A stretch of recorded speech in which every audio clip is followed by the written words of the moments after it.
Welcome back to TokiCast, my friend. Come closer, because tonight I want to tell you about a secret so valuable that an empire was willing to kill to protect it. Imagine holding a piece of silk. It is impossibly light, cool against your fingers, and it seems to glow faintly, as though it has caught a little light and refuses to give it back. It feels like something poured rather than woven. And here is the strange, true thing. For roughly 3,000 years, one civilization knew how this was made, and the rest of the world had absolutely no idea, not a clue. Emperors and kings across the ancient world paid staggering fortunes for this cloth without ever knowing where it came from. Some believed it grew on trees, some believed it was combed from leaves, or spun from the fluff of a strange flower. The truth would have astonished them, because the most luxurious fabric in human history, the cloth that draped emperors and kings and queens, the fabric that a whole continent bankrupted itself to buy, comes out of the mouth of a small, blind, flightless worm. And to keep that worm a secret, China guarded it for millennia with laws so severe that carrying one out of the country could cost you your life. Take a slow breath and let me show you the deadly history of silk. A legend that begins with a cocoon falling into a cup of tea, a creature so thoroughly changed by human hands that it can no longer survive without us. A road so famous it was named after this cloth, stretching across half the world. A Roman Empire so addicted to silk that its own leaders panicked about the gold pouring out of it. And two monks who smuggled the greatest industrial secret in history inside hollow walking canes. Stay with me, my friend, and you will never look at a piece of fabric the same way again. If this gives you a little wonder and a little understanding, leave a like and subscribe. It means everything to us here at TokiCast. Let us begin with a story that the Chinese themselves have told for thousands of years.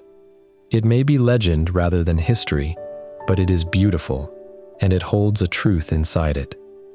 The story says that long ago, an empress named Lei Su was sitting beneath a mulberry tree in her garden, drinking tea, and as she sat, a small white cocoon fell from a branch directly into her hot cup. She reached in to pull it out. But the heat had loosened the cocoon, and as she tugged at it, something extraordinary happened. It did not break apart. Instead, a single fine thread began to unwind, and it kept unwinding and unwinding, longer and longer, until she found herself holding an impossible length of shimmering fiber in her hands. And in that moment, the story says, she understood. Now here is what makes this legend so remarkable. It is essentially correct. That is genuinely how silk is unwound, even today. The cocoon is placed in hot water, which softens the natural glue holding it together, and then a single continuous thread is drawn off. And how long is that thread, my friend? From one small cocoon, no bigger than your thumb, comes a strand of silk that can run for hundreds of meters. Some estimates put a single cocoon's thread at close to 1 kilometer in length. One creature, one unbroken thread, long enough to stretch the length of many streets. Now let us meet the creature itself, because it may be the strangest domesticated animal on Earth. The silkworm is not really a worm, it is the caterpillar of a moth, and it has been shaped by human hands for so many thousands of years that it has become something that could not possibly exist in the wild. Consider what we have done to it. The adult moth has wings, but it cannot fly. Its body is too heavy, and its wings too weak. It is essentially blind. It has no working mouth and cannot eat, so it lives only a few days as an adult, just long enough to reproduce. And the caterpillar itself has lost the instinct to flee from danger. It has lost its natural camouflage coloring. If you release these creatures into a forest tomorrow, they would be extinct within days. This animal cannot survive without us. And we, for thousands of years, built an entire luxury civilization on top of it. The caterpillar's only real skill is eating and spinning, It feeds almost exclusively on the leaves of the mulberry tree, eating almost continuously, growing many times its original size in a matter of weeks. And when it is ready, it produces a fluid from glands near its mouth that hardens on contact with air into that famous thread. Then it moves its head in a slow figure of 8, thousands upon thousands of times, wrapping itself completely. Picture that, my friend. A tiny creature patiently building a silk house around its own body, one loop at a time, over several days. It is not making luxury, it is making armor. We simply decided it belonged to us.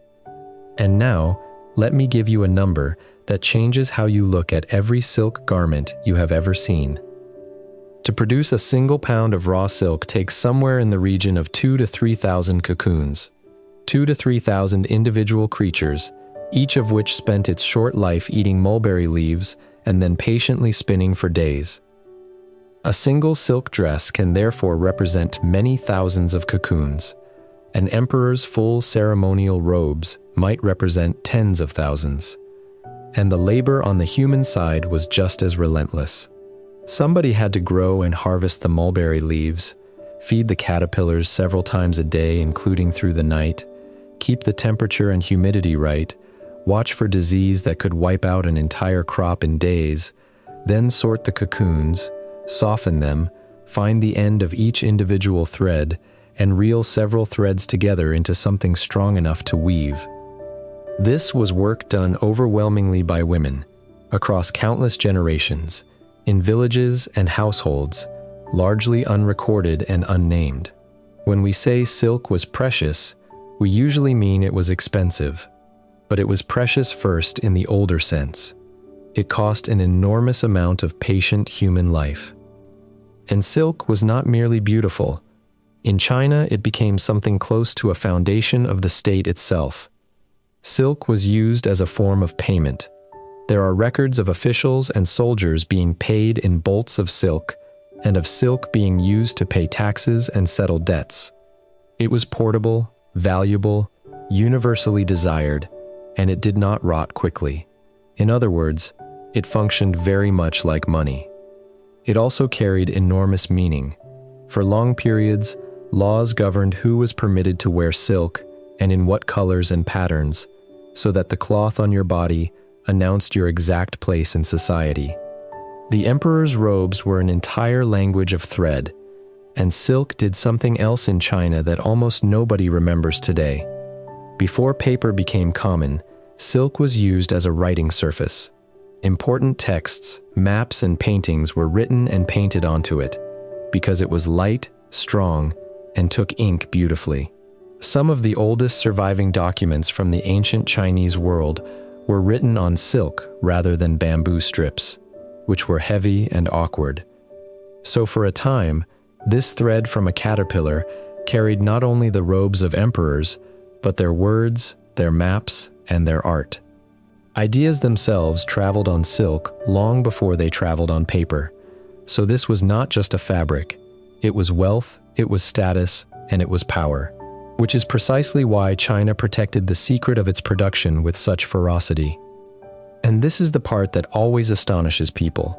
For approximately 3,000 years, China held a near-total monopoly on silk production. The knowledge of sericulture, the raising of silkworms, and the reeling of silk was treated as a state secret of the highest order. Historical accounts tell us that the penalty for attempting to smuggle silkworm eggs, cocoons, or mulberry seeds out of the country was death. Think about the scale of that. Not decades, millennia, generation after generation, an entire civilization kept one biological secret from the whole rest of the planet. And it worked. The silk itself traveled everywhere. The knowledge did not.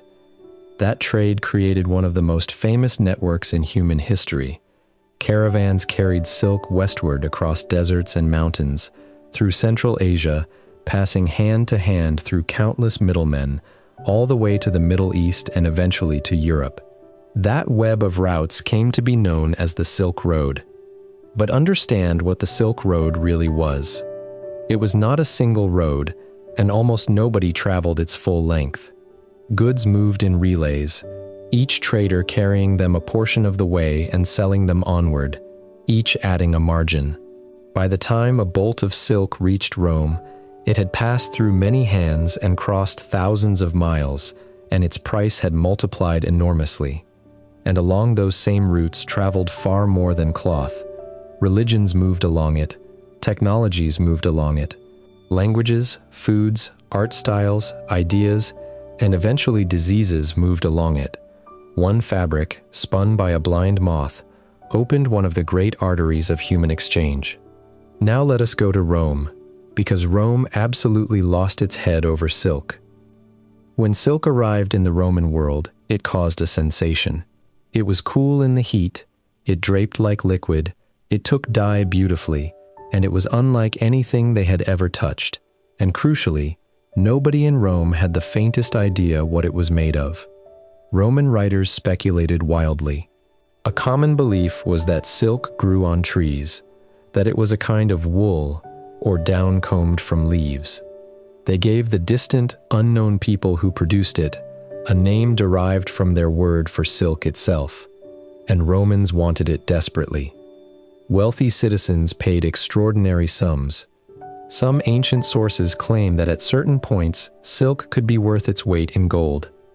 This caused genuine alarm among Rome's more traditional voices.